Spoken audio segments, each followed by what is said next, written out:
food trip na mainit-init pa. Dahil kahapon lang, ipinasara ang mahigit 2 kilometrong haba ng Maginhawa Street sa Quezon City. Sabay-sabay kasing inihain ng 80 mga kainan na matatagpuan sa kalyeng ito ang kanilang mga pambatong putahe. Name it, they have it. Kain tayong chapsay? May Japanese, Korean, Persian, at syempre, Pinoy food. At kahit pa sa anong paraan ng luto na gusto mo. Ito ang isa sa mga highlight sa pagdiriwang ng 75th anniversary ng pagkakatatag ng lungsod ng Quezon, ang kauna-unahang Quezon City Food Festival. Ang siste, 5,000 gift certificates ang ipinamigay ng QC. Bawat isa nagkakahalaga ng 150 pesos. Ito ang ipipresenta sa mga kainan na papalitan ng meals at libreng souvenir plates. Pero ang walang gift certificates, malaya pa ring makabibili ng mga pagkain. It's really delicious. Excellent. Parang kailan lang, iilan lang ang mga kainan sa Maginhawa Street. Kadalasan, mga garahe na ginawang negosyo ng mga may-ari. Ang target market, mga estudyanteng naghahanap ng mga murang makakainan. Lalo pat malapit ang kalye sa mga eskwelahan katulad ng UP Diliman, Ateneo de Manila University at ang Miriam College. Hanggang sa dumami na ng dumami ang mga tinatawag na hole-in-the-wall na kainan, mga food stall at maging mga restaurant.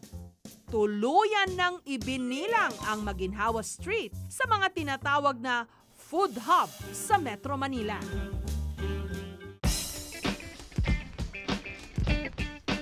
Isa na rito ang Pino Resto Bar. Kwento ng isa sa mga may-ari na si Chef Edward. 2008 nung una silang nagtayo ng restaurant sa UP Village. At dahil daw tagong lugar ito noon, nag-isip sila ng mga gimmick para mapansin. Ang naging trademark ng kanilang resto, mga Filipino food with a twist. Kung dadalhin mo sa isang lugar na nagsaserve ng adobo, kare-kare, na simple lang, sasabihin lang nila sa inyo, hindi, actually, kaya namin lutuin yan o kaya yan lutuin dun sa bahay namin. So, kailangan lahat ng food namin, binigyan namin ng contemporary na dating o mas moderno na dating. Ang talaga raw binabalik-balikan sa kanilang restaurant, kare-kareng bagnet.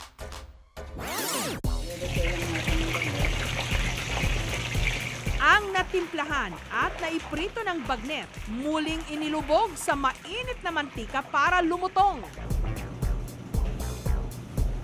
At saka inihanda ang special kare-kare sauce. Pagkatapos natin lutuin lahat, ipi-plate na natin siya.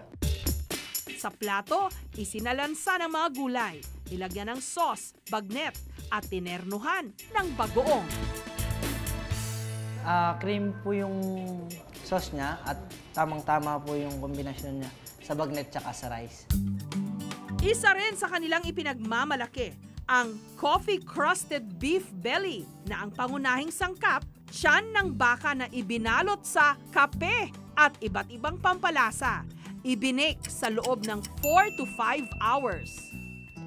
Sa pinggan, inilagay ang kanilang bistec gravy, mga patatas, ang beef belly, caramelized onions. May tamis na may pait yung lasa niya. Pero para sa Maginhawa Food Fest kahapon, ang kanilang ipinanlaban, sisig bagnet. Pero para kay Aling Emily, sila raw talaga ang urig sa kalyeng ito. Ang karinderya raw kasi nila ang isa sa mga pinakanaunang kainan dito. At kahit marami na raw nagsulputang mga modernong kainan, kayang-kaya pa rin daw nilang makipagsabayan. Ang binabalik-balikan sa kanila, sinigang na ulo-ulo ng salmon. Kasi naiiba po siya, pangmasa talaga siya at lutong bahay siya. Ang una po natin gagawin, maglalagay tayo ng tubig Pagkatapos, asin. Sinahugan ito ng kamatis at sibuyas. Pagkatapos po natin ilagay yung mga ingredients, papakulan muna natin. Pagkakulo, Pwede na natin ilagay sa ulo.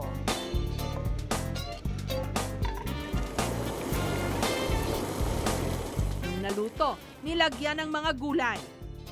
At pampaasim na calamansi juice. Ano po siya, sariwa po siya at sarap po siya ng pang-asim sa kusido. Masarap din, malasa, tama yung lambo. Tsaka yung lasa niya, masarap. Kung pampatanggal umay ang hanap, marami rin yan dito, gaya ng bake shop ni Jonathan. Ang kanyang specialty, mga cake na ang flavors, mga kinalakhang candy. Gaya ng flat tops at butterball. Pero ang kanilang best seller, how-how. Dinurog muna ang how-how candy. Para sa batter, paghahaluin ang asukal, itlog at harina. So, ihalo na po natin ang ating harina dun sa pinaghalong asukal at itlog. At saka ibinake. So, habang hinihintay po natin ang ating cake na maluto sa oven, gagawin muna natin ang ating filling. Para sa filling, ang powdered how-how ihahalo sa cream cheese. At saka nilagyan ng vanilla. So, ngayon po na-bake na natin ang cake. So, lalagyan na natin ang ating filling. Maya-maya lang, pinalamanan ng cake ng how-how mixture at saka binalutan ng whipped cream. Concept talaga ng shop was medyo throwback, kumbaga. So, if you look around, makita mo yung mga antiques namin, ganyan. So, parang nung naisip namin, why don't we also use something mga from the past din, like the candies that really remind us of our childhood. Kahapon ng umaga, naghanda na ang lahat ng mga kainan. Bawat food business, may kanya-kanyang pakulo. Build your own burritos!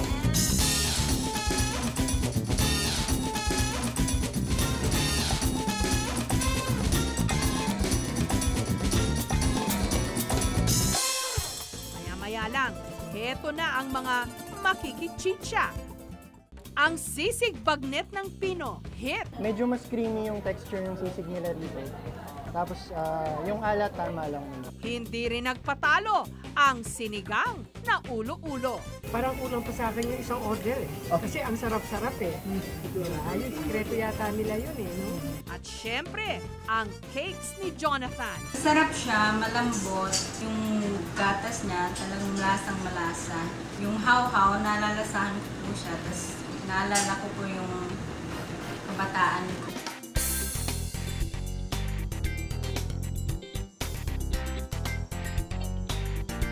Kasabay ng pagdiriwang, nagkaroon din ng mini concert at fireworks display. Malayo-layo na nga ang narating ng Maginhawa Street sa Quezon City. Mula sa pagiging tahimik na komunidad, patuloy itong gumagawa ng ingay bilang isa sa mga karapat-dapat na tawaging food trip capital, hindi lang sa Quezon City, kundi sa buong Metro Manila.